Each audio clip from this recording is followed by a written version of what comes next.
ವಿಜೇಂದ್ರಗೆ ಸಾವಿರಾರು ಕೋಟಿ ರೂಪಾಯಿ ದುಡ್ಡಿದೆ. ದುಡ್ಡಿನ ಮತದಿಂದ ಮಾತಾಡ್ತಾ ಇದ್ದಾನೆ. ಎಲ್ಲರನ್ನೂ ಖರೀದಿ ಮಾಡ್ಬೋದು ಅಂತೇಳಿ ತಿಳ್ಕೊಂಡಾನೆ. ಎಲ್ಲರನ್ನೂ ಕೆಲವು ಕಾಲ ಮೋಸ ಮಾಡಬಹುದು, ಕೆಲವರನ್ನು ಎಲ್ಲ ಕಾಲದಲ್ಲಿ ಮೋಸ ಮಾಡಬಹುದು. ಆದರೆ ಎಲ್ಲರನ್ನೂ ಎಲ್ಲ ಕಾಲದಲ್ಲಿ ಎಲ್ಲ ವಿಜಯೇಂದ್ರ ದುಡ್ಡು ಇರ್ಬೋದು, ನಿನ್ನ ಬಳಿ ಒಳ್ಳೆಯ ಗುಣ ಇಲ್ಲ, ಕ್ಯಾರೆಕ್ಟರ್ ಲೆಸ್ ಅದಿ, ಭ್ರಷ್ಟ ಅದಿ, ನೀನು ಒಬ್ಬ ನಮ್ಮ ಪಕ್ಷಕ್ಕೆ ಒಬ್ಬ ದೊಡ್ಡ ಒಂದು ಕುತ್ತಿದೆ. ಸರಿ, ಯಡಿಯೂರಪ್ಪ ಪಾರ್ಲಿಮೆಂಟ್ರಿ ಮೆಂಬರು, ಸಣ್ಣ ಮಗ MLA, ಭಿಕ್ಷೆ, ಕಾಂಗ್ರೆಸ್ ಕೊಟ್ಟ ಭಿಕ್ಷೆಯಿಂದ ಆದಂತಹ MLA. ವಿಧಾನಸೌಧ ಕಟ್ಟಿ ಹತ್ತಬೇಕಾದ್ರೆ DK ಶಿವಕುಮಾರ್ ಆಶೀರ್ವಾದದಿಂದ ಎತ್ತಿದ್ದಾನೆ. ಯಾರು? ವಿಜೇಂದ್ರ ಮತ್ತು ರಾಜ್ಯಾಧ್ಯಕ್ಷ.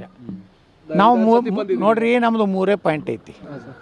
ಒಂದು ಕುಟುಂಬ ಶಾಹಿ ಏನಂತಾರೆ, ನಮ್ಮ ಪ್ರಧಾನಮಂತ್ರಿಗಳು ಮೇಲಿನ ಮೇಲೆ ಹೇಳ್ತಾರೆ, ಇದೇನಾದ ಪರಿವಾರವಾದವನ್ನು ನಾವು BJP ಬಿಟ್ಟಿವನಂತ ಸಂಕೇತ ಕೊಡಬೇಕಾಗಿದೆ. ಒಂದು ಭ್ರಷ್ಟ ಕುಟುಂಬ, ಕರಪ್ಟ್ ಫ್ಯಾಮಿಲಿ ಇನ್ ಕರ್ನಾಟಕ, ಅದನ್ನು ಕೊನೆಗೆ ಕಾಣಿಸ್ಬೇಕಾಗ. ಕರಪ್ಟ್ ಅಲ್ಲಕ್ಕೆ ED ರೇಡ್ ಮಾಡಿದ್ದು ಐತಲ್ಲ, ಅಲ್ಲಿ ಒಬ್ಬ ಉಮೇಶ್ ಅನ್ನೋಂಥ ಕಂಡಕ್ಟರ್ ಮನೆಯಾಗ ಸಾವಿರಾರು ಕೋಟಿ ರೂಪಾಯಿ ಬಾಂಡ್ ಸಿಗ್ತಾವೆ, 2 ಕೌಂಟಿಂಗ್ ಮಷಿನ್ ಸಿಗ್ತಾವೆ. ಅದು ಯಾರ್ದು? ವಿಜೇಂದ್ರದ್ದು. ಏನೋ BTSನಾಗ ಅಷ್ಟು ರೊಕ್ಕ ಕಳ್ಸ್ಯಾನ ಅವನು ಉಮೇಶ್. ಸರಿ, ಅದು ಭ್ರಷ್ಟಾಚಾರ. 3ನೇದು ಹಿಂದುತ್ವ. ಏನು ಉಳಿತು?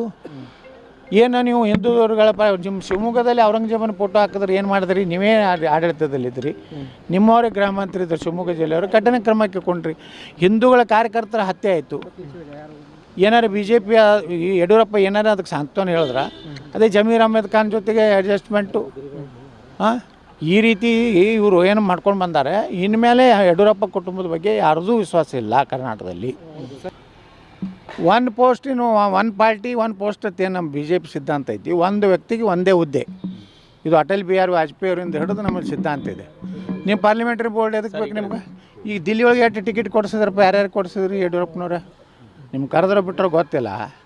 ಇವತ್ತು ರಾಜ್ಯಾಧ್ಯಕ್ಷ ನೀವೇ, ಮತ್ತು ಇಡೀ ನಿಮ್ಮ ಕುಟುಂಬಕ್ಕಾಗಿ ಸಿಕ್ಕೈತೆ. ಅದಕ್ಕೆ ನಾವು ಕುಟುಂಬ ರಾಜಕಾರಣ ಐತೀವಿ.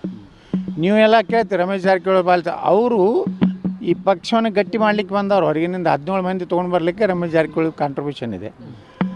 ನಿಮ್ಮದೇನು ಕಾಂಟ್ರಿಬ್ಯೂಷನ್ ಇದೆ? CP ಯೋಗೇಶ್ವರ, ರಮೇಶ್ ಜಾರಕಿಹೊಳಿ ಎಲ್ಲ ಒಂದು ತಂಡ ಪ್ರಯತ್ನ ಮಾಡಿದ್ರಿಂದ ನೀವು ಮುಖ್ಯಮಂತ್ರಿ ಆದ್ರಿ. ಮುಖ್ಯಮಂತ್ರಿ ಆದ್ಮೇಲೆ ವಿಜೇಂದ್ರ ಡುಪ್ಲಿಕೇಟ್ ಸಹಿ ಹೊಡೆದು ಸಾವಿರಾರು ಕೆಲವರಿಗೆ ಟಿಕೆಟ್ ಸಿಕ್ಕಿಲ್ಲ ಅನ್ನೋ ಕಾರಣಕ್ಕೆ ತಮ್ಮ ಬಣ ಸೇರ್ಕೊಂಡಿದ್ದಾರೆ ಅನ್ನುವಂಥದ್ದು. ಹಂಗೇನಿಲ್ಲ. ಯಾರಿಗೆ? ಸಿದ್ದೇಶಣ್ಣವ್ರು ಸಿಕ್ಕಿದ್ದಿಲ್ಲ ಈಗ ಕಳೆದ ಬಾರಿ. ಯಾರಿಗೆ ಹೇಳ್ರಿ ನೀವು? ಯಾರಿಗೆ ಟಿಕೆಟ್ ಸಿಗ್ಲಾರ್ದವ್ರು ಯಾರು ಅದಾರ? ಇವತ್ತು ಶ್ರೀರಾಮುಲು ಈಗ ನಾವು ಮುಂದೆ ಫೋನಲ್ಲಿ ಮಾತಾಡಿದ್ರು. ನಾವು ನಿಮ್ಮ ಜೊತೆಗೆ ಇದ್ದೀವಿ. ನಾವು ಇದು ಸೇರ್ಕೊಳಕ್ಕೆ ನಾನು ಪಾರ್ಟಿ ಜಾಯ್ನ್ ಮಾಡೋ ಇರ್ತತನ್ರಿ. ಬಣಕ್ಕೆ ಬಂದು ಹಾರ ಹಾಕೋದು ಇರ್ತತನ. ಸರ್, ಈಗ ಹೈಕಮಾಂಡ್ ನಿರ್ಧಾರ ಬದಲಾಯಿಸದೇ ಇದ್ರೆ ನಿಮ್ಮ ಮುಂದಿನ ಹೋರಾಟ ಹೆಂಗೆ? ಅವಾಗ ಕೂತು ಮಾತಾಡ್ತೀವಿ, ಅವಾಗ ನಿಮ್ಗೆ ಬಂದು ಹೇಳ್ತೀವಿ ನಾವು. ಈಗ ವಿಜೇಂದ್ರ ಅವ್ರು ಹೇಳ್ತಿದ್ದಾರೆ, ನಾನು ಹೈಕಮಾಂಡ್ ಜೊತೆ ಸಂಪರ್ಕದಲ್ಲಿದ್ದೇನೆ, ಇದೇನೋ ಆಗೋದಿಲ್ಲ ಹೋಗೋದಿಲ್ಲ, ಕಂಟಿನ್ಯೂ ಆಗ್ತೀನಿ ನಾನೇ. ಅವನಿಗೆ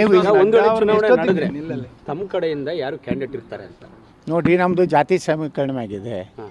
ಯಾವ ಜಾತಿ ಪಕ್ಷ ನೋಡ್ರಿ, ಇದು ಪರಿಶಿಷ್ಟ ಜಾತಿಯವ್ರು ಕೊಡ್ಬೇಕಂದ್ರು ಎಸ್, ಪರಿಶಿಷ್ಟ ಪಂಗಡ ಕೊಡ್ಬೇಕಂದ್ರು ಎಸ್.